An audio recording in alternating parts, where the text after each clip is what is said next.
ಚಿನ್ನಯ್ಯನ ರಿಟರ್ಜಿ ಸಂಚಲನದಲ್ಲಿರುವಂತಹ ಸಂದರ್ಭದಲ್ಲೇ ಇವತ್ತು ಪ್ರಕಾಶ್ ರಾಜ್ ಅವರು ಕೂಡ ಪತ್ರಿಕಾಗೋಷ್ಠಿಯನ್ನ ಕರೆದಿದ್ದು. ಆದರೆ ಅಪರಿಪೂರ್ಣವಾಗಿ ಮುಗಿಸಿದ್ರು. ಎಲ್ಲೋ ಒಂದು ಕಡೆ ಇವತ್ತೇ ವಸಂತ್ ಗಿಳಿಯಾರ್ ಅವರು, ನೀವು ನೋಡ್ತಾ ಇದ್ರಿ, ಪುಣ್ಯಕ್ಷೇತ್ರ ಸಂರಕ್ಷಣಾ ಸಮಿತಿ ವಕ್ತಾರರಾಗಿ ಅವರು ಕೂಡ ಇವತ್ತು ಪ್ರೆಸ್ ಮೀಟ್ ಅನ್ನ ಕರೆದಿದ್ರು. ಎಲ್ಲ ಒಂದು ಕಡೆ ನೀವು ಉಲ್ಲೇಖ ಕೂಡ ಮಾಡಿದ್ರಿ, ದಿನೇಶ್ ಗುಂಡೂರಾವ್ ಕರಾವಳಿ ಭಾಗದ ಉಸ್ತುವಾರಿ ಆಗಿದ್ರು. ಆ ಸಂದರ್ಭದಲ್ಲಿ ಒಂದಷ್ಟು ವರ್ಗದ ಅಥವಾ ಒಂದು ವಿಭಾಗ, ಪ್ರತ್ಯೇಕ ವಿಭಾಗ ನಮ್ಮ ಜೊತೆ ಬಂದಿತ್ತು, ಮನವಿ ಮಾಡಿಕೊಂಡಿತ್ತು ಅಂತ. ಅದು ಹೇಳಿದ ನಂತರ ಈಗ ಪ್ರಕಾಶ್ ರಾಜ್ ಇದು ಪ್ರತ್ಯಕ್ಷ ಆಗಿದ್ದಾರೆ. ಏನ್ ಹೇಳ್ತೀರಾ ಸರ್? ಈಗ ನಮ್ಮ ಮಾಜಿ ಮುಖ್ಯಮಂತ್ರಿ ಗುಂಡೂರಾವ್ ಅವರು ಸತ್ಯವನ್ನು ಹೇಳ್ತಾ ಇದ್ದಂಥ ಒಬ್ಬ ರಾಜಕಾರಣಿ, ಬಹಳ ಕಠೋರವಾಗಿ ತೀಕ್ಷ್ಣವಾಗಿ ಸತ್ಯವನ್ನು ಪ್ರತಿಪಾದನೆ ಮಾಡ್ತಾ ಇದ್ರು. ಅವರ ಪುತ್ರರಾಗಿರುವಂಥ ದಿನೇಶ್ ಗುಂಡೂರಾವ್ ಅವರು ಕೂಡ ಸತ್ಯವನ್ನು ಹೇಳಿದ್ದಾರೆ. ಅವ್ರ ಬಗ್ಗೆ ನಮಗೆ ಹೆಮ್ಮೆ ಇದೆ.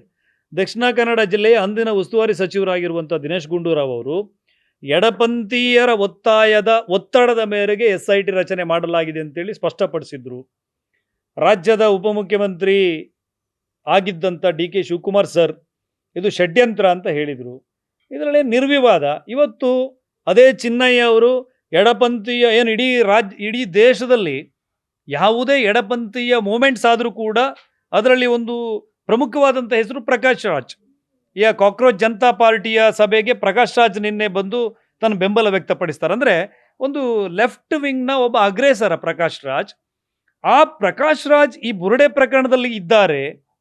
ಮತ್ತೆ ನೀನು ಗಿರೀಶ್ ಮಟ್ಟಣ್ಣನವ್ರು ಹೇಳ್ಕೊಟ್ಟಂಗೆ ಹೇಳು, ನಂತರ ನಿನ್ನನ್ನು ನಾನು ಬಂದು ತಪ್ಕೋತೀನಿ ಅಂತೇಳಿ ಹೇಳ್ತಾರೆ ಅಂತ ಆದರೆ, ಇದು ಎಡಪಂಥೀಯರ ಒತ್ತಡ ಮತ್ತು ಎಡಪಂಥೀಯರ ಷಡ್ಯಂತ್ರ ಅನ್ನೋದು ಬಹಳ ಸ್ಪಷ್ಟವಾಗಿ ಸಾಬೀತಾಗಿರುವಂಥದ್ದು. ಇನ್ನು ಪುಣ್ಯಕ್ಷೇತ್ರ ಸಂರಕ್ಷಣಾ ಸಮಿತಿ, ಇದರ ತಾತ್ಪರ್ಯ ಏನಿತ್ತು ಸರ್? ಸರ್, ಪುಣ್ಯಕ್ಷೇತ್ರ ಸಂರಕ್ಷಣಾ ಸಮಿತಿ ಅಂತ ಹೇಳಿದರೆ ನಾವು ಜನಾಗ್ರಹ ಸಭೆಗಳ ಮೂಲಕ ಆರ್ಗನೈಸ್ ಆಗಿರುವಂಥವ್ರು. ಇದರಲ್ಲಿ ಎಲ್ಲರೂ ಇದ್ದಾರೆ. ಇದು ಜನರ ಮೇಲೆ, ಸತ್ಯದ ಮೇಲೆ ನಂಬಿಕೆ ಇಟ್ಟಂಥ ಒಂದು ಬಳಗ. ಮುಂದಿನ ದಿನದಲ್ಲಿ ಜನಾಗ್ರಹ ಸಭೆಗಳನ್ನು ನಾವು ಮಾಡ್ತೇವೆ.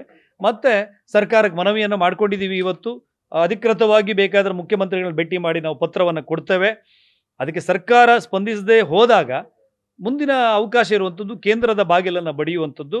ಕೇಂದ್ರದ ಗೃಹ ಸಚಿವರಾಗಿರುವಂಥ ಅಮಿತ್ ಶಾ ಅವರನ್ನು ಭೇಟಿಯಾಗಿ ಅವರಿಗೂ ಕೂಡ ನಾವು ಮನವಿಯನ್ನು ಮಾಡಿಕೊಂಡು ಇದಕ್ಕೆ ಮಧ್ಯ ಪ್ರವೇಶಿಸಿ ನ್ಯಾಯ ಕೊಡಬೇಕು ಅಂತೇಳಿ ನಾವು ರಿಕ್ವೆಸ್ಟ್ ಮಾಡ್ಕೋತೀವಿ. Thank you. ಇದಾಗಿತ್ತು ವಸಂತ್ ಗಿಳಿಯಾರ್ ಅವರ ಮಾತು. ಕ್ಯಾಮ್ರಾ ಪರ್ಸನ್ ಮಂಜು ಜೊತೆ, ಫ್ರೀಡಮ್ TV, ಸಾಹಿಲ್, ಬೆಂಗಳೂರು.